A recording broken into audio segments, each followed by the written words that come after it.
प्रिय विद्यार्थियों, आज का विषय है पाठ सांवले सपनों की याद, जिसके लेखक श्री जाबिर हुसैन हैं। तो पिछले भाग में हमने देखा कि अपने जीवन में ढेर सारे अनुभवों के मालिक सालिम अली एक दिन केरल की साइलेंट वैली अर्थात केरल के वर्षा वन को रेगिस्तानी हवा के झोंकों से बचाने का अनुरोध लेकर उस समय भारत के प्रधानमंत्री चौधरी चरण सिंह से मिले थे। और चौधरी साहब भी गांव की मिट्टी पर पड़ने वाली पानी की पहली बूंद का असर जानने वाले नेता थे। वह ग्रामीण परिवेश में पले बढ़े थे। उसके प्रति ग्रामीण संस्कृति के प्रति उनमें गहरा लगाव था। तो सालिम अली ने पर्यावरण के भविष्य में आने वाले खतरों का जो वर्णन चौधरी चरण सिंह उस समय के प्रधानमंत्री जो थे उनके सामने किया, तो उसे सुन करके चौधरी चरण सिंह की भी आंखें नम हो गई थीं, उनकी आंखों में भी आंसू आ गए थे। तो प्रस्तुत है पाठ का अगला अंश। तो आज सालिम अली नहीं है, आज सालिम अली भी जीवित नहीं है, चौधरी साहब भी नहीं है, उनकी भी मृत्यु हो गई है। कौन बचा है जो अब सोंधी माटी पर उगी फसलों के बीच एक नए भारत की नींव रखने का संकल्प लेगा? आज ऐसा कोई व्यक्ति नहीं दिखता जो भारत जो कृषि प्रधान देश है वह फसलों के बीच में एक नए भारत को आगे बढ़ाने का संकल्प लेगा। ऐसा कोई व्यक्ति दिखाई नहीं देता। ऐसा अन्य और भी कोई व्यक्ति नहीं दिखता कि कौन बचा है जो अब हिमालय पर और लद्दाख की बर्फीली जमीनों पर जीने वाले पक्षियों की वकालत करेगा, पक्षियों के बारे में बात करेगा। ऐसा कोई व्यक्ति नहीं दिखाई देता। सालिम अली ने अपनी आत्मकथा लिखी थी। तो अपनी आत्मकथा का नाम उन्होंने रखा था फॉल ऑफ अ स्पैरो। तो उन्होंने अपनी आत्मकथा जो लिखी फॉल ऑफ अ स्पैरो, उसमें पक्षियों से संबंधित उन्होंने रोचक किस्से लिखे थे। तो उनकी यात्राओं में उन्होंने जो पक्षियों से संबंधित जो किस्से थे उन सभी किस्सों को फॉल ऑफ स्पैरो में लिखा। तो लेखक कहते हैं कि मुझे याद आ गया कि D.H. लॉरेंस की मौत के बाद, D.H. लॉरेंस यह भी एक प्रसिद्ध उपन्यासकार थे और जो बहुत बड़े प्रकृति प्रेमी थे। तो लेखक कहते हैं कि उन्हें याद आ गया कि D.H. लॉरेंस की मौत के बाद लोगों ने उनकी पत्नी फ्रीडा लॉरेंस, उनकी पत्नी का नाम फ्रीडा लॉरेंस था, तो उनसे अनुरोध किया था कि वह अपने पति के बारे में कुछ लिखें। अब फ्रीडा चाहती तो वो अपने पति लॉरेंस के बारे में लिख सकती थी, लेकिन उन्होंने कहा कि मेरे लिए लॉरेंस के बारे में कुछ लिखना असंभव सा है, कि वह अभी उनके लिए लॉरेंस के बारे में लिखना उनके लिए असंभव है, क्योंकि उन्हें महसूस होता है कि मेरे छत पर बैठने वाली गौरैया लॉरेंस के बारे में ढेर सारी बातें जानती है।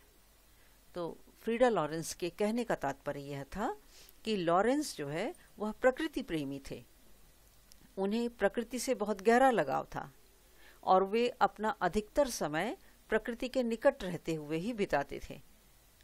तो यह इस कारण प्रकृति के महत्वपूर्ण अंग गौरैया के साथ भी लॉरेंस का एकदम आत्मीय संबंध था। गौरैया भी जो है वह उन्हें अच्छी तरह समझती थी। तो प्रकृति के निकट रहने से पशु पक्षी भी मनुष्य को अच्छी तरह पहचानने लगते हैं।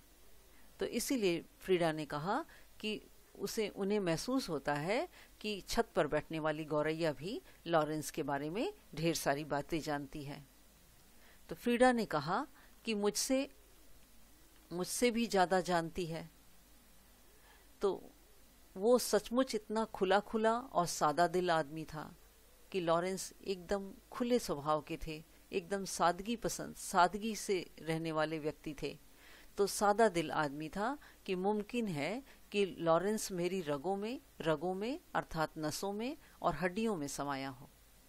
तो फ्रीडा ने इस प्रकार कहा कि यह संभव है कि लॉरेंस उनकी फ्रीडा की रगों में अर्थात नसों में और हड्डियों में समाया हो, लेकिन मेरे लिए कितना कठिन है उनके बारे में अपने अनुभवों को शब्दों का जामा पहनाना, यानी जो अनुभव है उसको शब्दों के माध्यम से पूर्ण रूप से व्यक्त करने के लिए उनके पास शब्द भी नहीं है।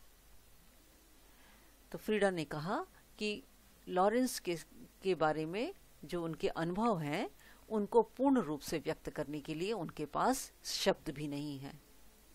तो फ्रीडा ने कहा कि मुझे यकीन है कि मेरी छत पर बैठी गौरैया भी उनके बारे में और हम दोनों के बारे में मुझसे कहीं ज्यादा जानकारी रखती है।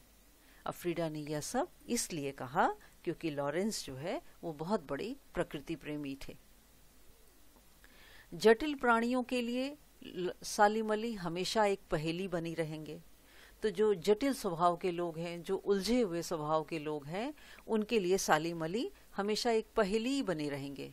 वो सालिम अली को कभी अच्छी तरह नहीं समझ सकते, उनकी महानता को वह कभी नहीं समझ सकते।